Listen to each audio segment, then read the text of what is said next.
בצער.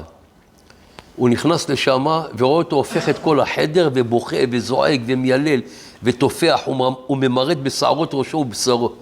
אמר לו, מה קרה? אמר לו, אני מרוד. כל מה שמכרתי כאן, שמתי בארנק, הכל הלך לי לאיבוד.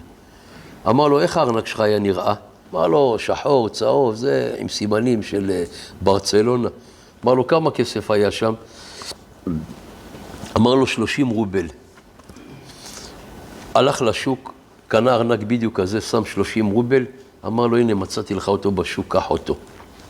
הוא נשק את הרבי, נשק אותו, חיבק אותו, נפל לחציני הדרתו, כפות רגליו, סידר את הדברים, פתאום הוא מוצא את הארנק שלו בתוך הכיס. אז הוא בא לרבי, אמר לו, מצאתי את שלי, קח את שלך. אז הוא אמר לו הרבי, כן, זה היה ברור לי שיש שלך בתוך החדר. אז הוא אמר לו, אז למה לא אמרת לי?